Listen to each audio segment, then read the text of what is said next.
लेकिन पूरा की पूरा बॉलीवुड बचाव करता है सिर्फ अल्पसंख्यकों का। या बॉलीवुड की यह खूबी है कि जब पालघर में साधुओं को पीट पीट कर मार दिया जाता है तो वो एक शब्द नहीं बोलते। अपने देश और अपने हिंदू होने पर शर्म आने लगी थी।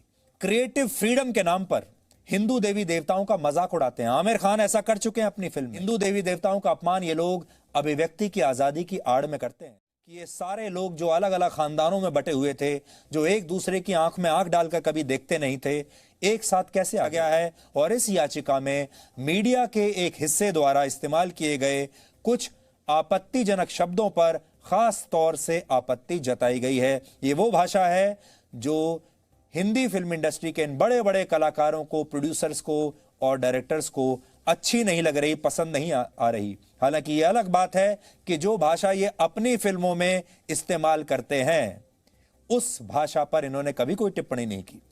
ये सारे के सारे लोग अब एक साथ आ गए हैं फिल्म इंडस्ट्री को बचाने के लिए। पूरी की पूरी फिल्म इंडस्ट्री का मीडिया के एक हिस्से के खिलाफ एक साथ आना भारत के 70 वर्षों के इतिहास में अभूतपूर्व घटना है। 70 वर्षों के इतिहास में भारत ने 4 बड़े युद्ध देखे हैं, लेकिन फिल्म इंडस्ट्री कभी भी एक साथ इन युद्ध के समय में भी भारत के साथ नहीं आई। 4 युद्धों के दौरान भी कभी बॉलीवुड की तरफ से कोई एक प्रेस रिलीज या कोई एक बयान नहीं आया हो जिसमें सबके हस्ताक्षर हो। कभी झूठे को भी यह कह दिया हो कि हम भारत के साथ हैं या भारत की सेना के साथ हैं। दुनिया में भारत की छवि बचाने के लिए बॉलीवुड कभी भी एक साथ नहीं आया। भारत के समर्थन में बॉलीवुड ने कभी भी एक साथ आकर कभी कोई बयान नहीं दिया। चीन के साथ हमारे विवाद में गलवान में आपको याद होगा इसी साल जून में हमारे 20 सैनिक शहीद हो गए, लेकिन बॉलीवुड ने एकजुट होकर कभी भी चीन के बारे में कुछ नहीं कहा। किसी भी बड़े स्टार ने एक बार भी यह नहीं कहा कि अब वो चीन में अपनी फिल्म रिलीज नहीं करेगा, अब वो चीन के कलाकारों से या चीन की इन्वेस्टमेंट को अपनी फिल्म में कभी नहीं लगाएगा, कभी नहीं कहा। आपको याद होगा पुलवामा में हमारे 40 सैनिक शहीद हो गए थे, तब भी इस फिल्म इंडस्ट्री के लोगों ने पाकिस्तान के खिलाफ ऐसी एकजुटता कभी नहीं दिखाई। पाकिस्तान लगातार भारत के सैनिकों का, भारत के लोगों का खून बहाता रहा। बॉलीवुड के लोगों ने इस पर फिल्में तो बनाई, लेकिन कभी भी आगे आकर पाकिस्तान के खिलाफ एक शब्द नहीं बोला। कश्मीर को लेकर भी इनमें से किसी बड़े कलाकार ने कभी कोई बयान नहीं दिया और कभी इस फिल्म इंडस्ट्री ने खुलकर यह नहीं कहा कि कश्मीर हमारा है और पूरा की पूरा हिंदी फिल्म इंडस्ट्री भारत के साथ खड़ा है कश्मीर के मुद्दे पर, कभी नहीं। जबकि इसी दौरान पाकिस्तान के बड़े बड़े फिल्म स्टार्स और क्रिकेटर्स कश्मीर के मुद्दे पर खुलकर बोलते रहे और भारत का विरोध खुलकर करते रहे। दीपिका पादुकोण जैसी बड़ी फिल्म स्टार टुकड़े टुकड़े गैंग का हौसला बढ़ाने के लिए दिल्ली में जेएनयू पहुंच जाती हैं, क्योंकि उन्हें अपनी फिल्म को प्रमोट करना है। नसीरुद्दीन शाह जैसे कलाकार टुकड़े टुकड़े गैंग का खुलकर समर्थन करते हैं और कहते हैं भारत रहने लायक जगह नहीं है। महेश भट्ट जैसे लोग ऐसे ही लोगों का खुलकर साथ देते हैं। आमिर खान को अपने ही देश में डर लगता है, लेकिन वो टर्की जैसे दुश्मन देश में जाकर बड़े आराम से फिल्म की शूटिंग कर लेते हैं, वहां के राष्ट्रपति की पत्नी के साथ चाय पीते हैं।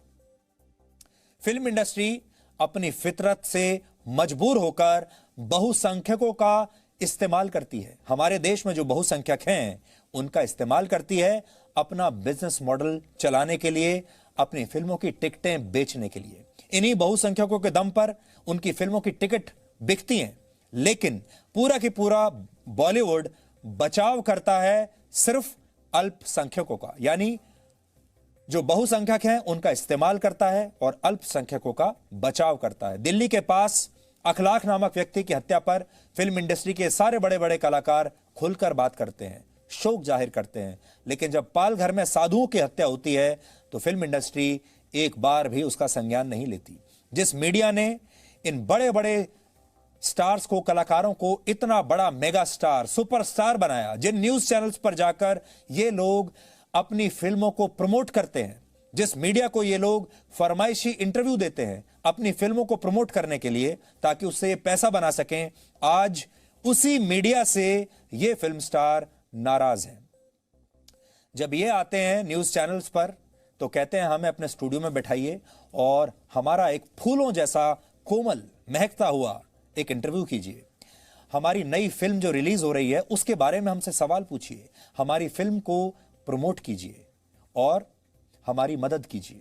ये तब इन्हें सारे के सारे न्यूज मीडिया, सारे न्यूज चैनल्स बड़े अच्छे लगते हैं। लेकिन जब उन्हीं न्यूज चैनल्स ने कांटों जैसे चुभने वाले सवाल पूछने शुरू कर दिए तो ये न्यूज मीडिया से परेशान हो गए। आज जब मीडिया ने इनका बचाव नहीं किया तो इन्होंने मीडिया पर ही सवाल उठाने शुरू कर दिए। यानी पिछले 70 वर्षों में फिल्म इंडस्ट्री के लोग कभी एक साथ इकट्ठा नहीं हो पाए किसी भी मुद्दे पर। कोई भी मुद्दा इतना महत्वपूर्ण इन्हें नहीं लगा जिस पर ये एक साथ इकट्ठा हो पाए। लेकिन आज जब इनका खुद का अस्तित्व खतरे में आ गया और आज जब इनके खुद के दामन पर दाग लगने लगे तो ये सारे लोग इकट्ठा हो गए। फिल्म इंडस्ट्री के जिन बड़े बड़े लोगों ने कुछ न्यूज चैनल्स और एंकर्स के खिलाफ हाईकोर्ट में याचिका दायर की है, वो फिल्मों में नायक का बहुत शानदार लार्जर देन लाइफ किरदार निभाते हैं। आपने देखा होगा इन सभी फिल्मों को बड़े पर्दे पर, इन सब कलाकारों को फिल्मों में ये बड़े बड़े हीरो की भूमिका में आपके सामने आते हैं। फिल्मी पर्दे पर ये लोग गरीब और मजबूर लोगों की जान बचाते हैं, अपने देश के नाम जान कुर्बान कर देते हैं। वहां ये सबसे बड़े देशभक्त दिखते हैं। कभी गरीबों को न्याय दिलवाते हैं तो कभी अन्याय करने वालों को उनके अंजाम तक पहुंचाते हैं और देश की जनता तालियां बजाती है। लेकिन आज ये लोग किसी और को नहीं बचा रहे बल्कि सिर्फ अपने आप को बचाने के लिए खुद इकट्ठा हो रहे हैं। जैसा कि हमने आपको बताया, बॉलीवुड की यह खूबी है कि जब पालघर में साधुओं को पीट पीट कर मार दिया जाता है तो वो एक शब्द नहीं बोलते, सबके सब चुप रहते हैं। लेकिन मुंबई से हजारों किलोमीटर दूर उत्तर प्रदेश के दादरी में जब अखलाक की मौत होती है तो बॉलीवुड के तमाम छोटे बड़े कलाकार बयानबाजी करने लगते हैं। इसी तरह आपको याद होगा कठुआ में जब एक बच्ची की मौत के बाद आपने देखा था किस तरह से बॉलीवुड के कुछ बड़े बड़े हीरो और हीरोइन हाथों में तख्ती लेकर निकल पड़े थे और उन्हें अपने देश और अपने हिंदू होने पर शर्म आने लगी थी। लेकिन जब भी आरोपी किसी और धर्म का होता है तो यही कलाकार कभी भी खुलकर अपना मुंह नहीं खोलते। यही दोहरा रवैया हम आमिर खान जैसे बड़े बड़े कलाकारों की फिल्मों में भी देखते हैं। ये लोग अपनी फिल्मों में क्रिएटिव फ्रीडम के नाम पर हिंदू देवी देवताओं का मजाक उड़ाते हैं। आमिर खान ऐसा कर चुके हैं अपनी फिल्म में हिंदू देवी देवताओं का मजाक उड़ाया और इसे उन्होंने अपनी क्रिएटिव फ्रीडम बताया, फ्रीडम ऑफ एक्सप्रेशन बताया और कहा कि ये तो फिल्म है, फिल्म में हमें कुछ भी दिखाने की आजादी है। लेकिन जब मीडिया इसी अधिकार के तहत उनसे सवाल पूछता है, जब मीडिया इसी अधिकार के तहत इनके खिलाफ दूसरी तरह की भाषा का इस्तेमाल करता है तो इन्हें बड़ा बुरा लगता है। हिंदू देवी देवताओं का अपमान ये लोग अभिव्यक्ति की आजादी की आड़ में करते हैं।